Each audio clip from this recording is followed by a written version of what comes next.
Hey guys, it's TheFrXion here, Tiger Tank 12, however you want to call me, I don't really care. Welcome back to World of Tanks. Today we're in the STA one. Beautiful tank, but unfortunately not a very good one.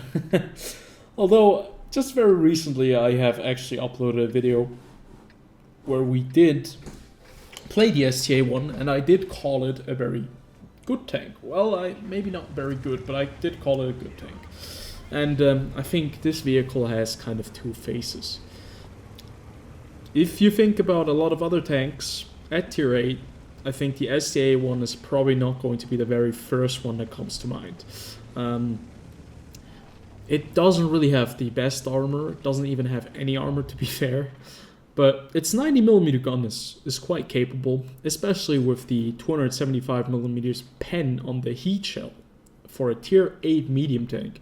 That is a very luxurious kind of feature that you will not see on any other medium tank, I think. Okay, don't quote me on that, but I'd say most of the other medium tanks do not have that, but most of the other medium tanks are probably faster than this vehicle or have better armor or maybe a bigger caliber of gun than this STA-1. I think generally speaking the STA-1 is probably a more forgetful kind of experience that you had after you have unlocked the STB-1. Not sure about the tier 9 Japanese medium tank, but we'll see. I'm going to be unlocking it very, very soon. I just forgot the name, but it's not that important. I think it's the Type 61, if I'm recalling correctly. It looks like a huge M4. But that was supposed to be fighting in the Cold War era. Very interesting, right? But I think it goes into the same kind of category. Probably a very good gun. Not a lot of armor. If you've played against any Type 61, I think you can already kind of confirm that statement. And then on the other hand, probably not the fastest, but probably faster than this one. But this is not supposed to be kind of a tank review. What you have just witnessed over there, at least if you have checked the kill counter on the bottom right hand corner of the screen, you could see that the object 430U, our tier 10 medium tank, just committed suicide by going down into the middle while having completely focused on a T-54 that was kind of spotted by probably the said object 430U, and he decided to throw his life away because he was a bit too aggressive right there. The Burasque, the TVP, the Progetto 46, and the T-54 used that moment to take out one of the, if not the most dangerous tank on our team. And you can see that we have a lot of time for this kind of introduction of this video because we're playing like the biggest scare, the most scared little kids in World of Tanks ever. That is the reason because this vehicle just does not fare very well against tier 10 vehicles. It does not fare very well against tier 8s, but against tier 9s and tier 10s, that is a very quick way back to the garage if we're not careful. But the gun is quite decent. Especially if you use the heat shells, you can do a lot of damage. But right here, to understand in what kind of situation we are at this moment in the game, at this point in time, we have to understand that this map is basically built as a 3-lane map. That's a very standard kind of design for a lot of multiplayer games. You have the middle, you have the left side, you have the right side. And the right side for us is this peninsula, this little kind of island, almost island, where usually the heavy tanks fight it out. Then we have the left side, where the medium tanks, the fast heavies, fight it out. And then you have the middle, where the light tanks sometimes spot, where you, in a fast medium tank or fast heavy, can make some plays to flank around, but it's still a very dangerous option because you're kind of obviously in the middle. You can be shot at from several directions at the same time. So what you can see right here is that we just took 2 massive hits in the face while we were trying to assisting our team that is in this fishbowl fighting to stay alive. You could see those 2 hits by the T-44 and the E-50M basically cost us almost half of our HP. And that is something that you'll see happen a lot when you're playing the STA-1. Its armor just doesn't really exist, so if you do bounce, it's usually in the tracks or you get massively lucky because the armor is not there. The tank is just not fast enough to really reach the positions that you need to reach in time, but it's not that as slow that you couldn't get to anywhere, you know, in like enough time. So it's kind of in the middle, and it's, I think, this very annoying kind of thing that you're just not fast enough to reach that spot. And if you recall, the STA-2, which is the premium version, actually is faster in this vehicle, and I think better in a lot of different aspects as well, because you obviously have to pay money for it. But right here, right now, this game actually looks like a very, very tight situation. And you can see that our standard B and our AE Phase 1 are currently engaging this T95 FV 4201, also known as the Chieftain. And they managed to take out this very, very dangerous reward tank. This is a vehicle that can, if in a hull down position, do a lot of damage. Same with the AE Phase 1. Right now you can see this game, actually it wasn't that special. Our team pushed through the one line and they managed to break through it with sheer force and the numbers that we had. And our other part of the team was able to hold off the heavy tanks coming in from the peninsula and even push them, what they're currently still doing. But what we haven't really thought about at this moment when we're playing this game was that we actually did not spot the CS-59 and the E-50, both of them being very dangerous tier 9 medium tanks that are still full HP. So what you're currently seeing right now is a very awkward scenario where a half HP or even less than half HP Tiger tank with his STA-1 is trying to flank around, an AE phase that is 186 HP remaining, a Renegade that is, okay, still almost full HP, and the FV that just took out the Conqueror, which is full HP, fighting now 4 other vehicles. To be fair, if you look at it, it does seem to be quite a fair kind of matchup, but tragedy strikes and we decide to dip our tank. Now I'll have to stop it real fast. I had an idea when I was doing this. So as you can see, it's currently it's actually 6 versus 3. They have 2 medium tanks. Both of them are almost full HP. We have 6 tanks, one of it currently being submerged, role-playing a submarine, which is me.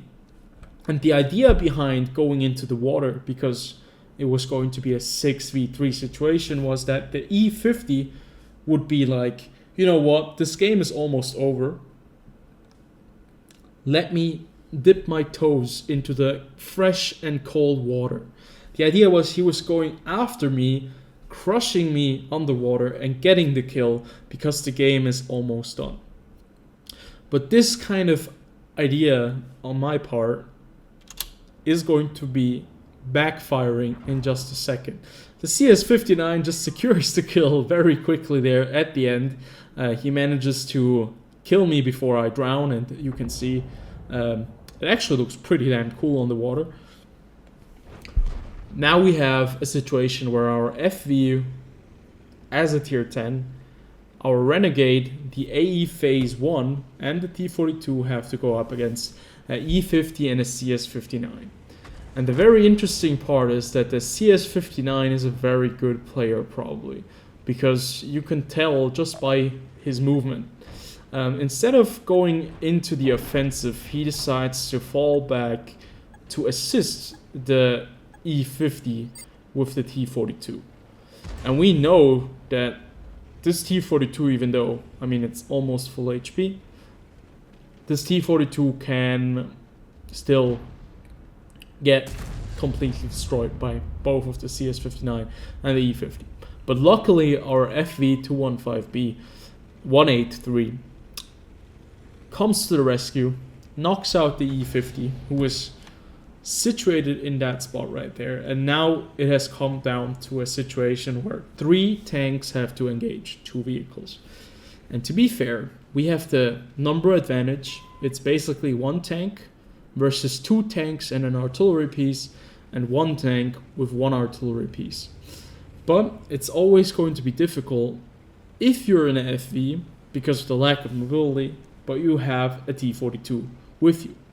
And you can see that our team is right here telling our T-42 and the FV to stick together, to stay close to one another, so that not one of them can get outflanked by the CS59. But unfortunately, our artillery, the M4043, decided to move in, take matters into his own hands, and he is swiftly taken care of by the enemy artillery. The very nice snapshot by the FV doesn't manage to hit the CS59, and now we're in a very awkward position. Let me just real fast kind of give you the general aspects, the general things that are important right here. We have basically the enemy base under lockdown. The GW, Tiger P, and the T-42 are currently in an engagement because the T-42 has spotted him, but you can see that the T-42 is rather far out here. Let me just see if I... Okay, so they just patched the game again, so I cannot use the setting for the free camera, but it's not that important. The T-42 is rather far to the right. He's not sitting in the cap circle because he's not trying to alert the enemy to his position, but I think from this range right here, the GW Tiger P is able to spot the T-42. We know that the FV just fired while trying to shoot the not the GW Tiger, but the CS59, but he is now currently aiming at the GW Tiger P. The CS59 was spotted last at B6. So what is going to happen? This CS59, a very, very sneaky and sleek player, very good player I would say, is going to be coming back here and engaging this T-42. This GW is basically right now just trying to light this T-42 up, and this T-42 has maneuvered himself into a very awkward position where he can easily get shot by the CS59, and you can see that another shot and this T-42 is going to be toast. This FV on the other hand has proxy spotted this CS59, but this CS59 now is just completely concentrated on taking out this T-42. The CS59 though now notices that it needs to run or it's going to be taken on by the FV.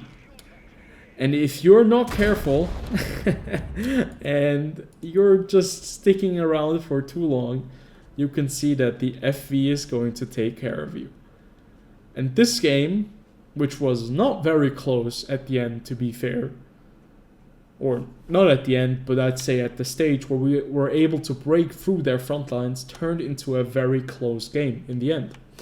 This CS59 and the E50, they decided to stay hidden for the entire duration of the game. I have no idea why they did that. They must have probably been sniping at the peninsula over there or maybe at the middle, but nobody actually spotted them. And when we moved in, we first noticed that there were 2 full HP tier 9 vehicles sitting in base. They almost managed to take out all of our tanks, but luckily for us, our FV stepped up he stepped up his game, and he took the throne, and he took the responsibility, and he won us this game. So, you know, sometimes maybe relying on your team is not even that much of a bad thing. That was a rather interesting game in my opinion, because I did not expect to win this one in the end. Because the CS59 played it so well, I thought that he was going to be maybe falling back a little bit more, but he had to take out the T-42 Because if he were able to take out the T-42 with one more shot, the artillery could have just fired at the FV without having, without having to be worried about the T-42. And while the FV is stunned, the CS-59 could have run around him and knocked him out, or maybe driven back into some hidden area, gotten the bush advantage, and then just, spotted the FV for the artillery piece. So I'd say in the end, very well played by the FV. That was the right call to push right there. And it was very important that he did not fire at the artillery, because he had the opportunity. He had the opportunity to shoot the GW Tiger P, but he abstained from it because he knew that if he fired at the GW Tiger P, that the T-42 would be dead, and that this CS-59 would just run away. At the same time, it's also quite crazy that he had, I think, what was his roll? 1,600 damage. That is a rather high roll if you think about it. I think, what is the standard damage per shot with the premium hash? It could be 1,600 something, or maybe 1,700, but still, yeah, lucky with the pen. But yeah, there we go. Very good game, one that I certainly did enjoy, and I think and I hope that you guys enjoyed as well. So as always, I'll see you guys on the next one. Comment, like, and subscribe, and I'll see you.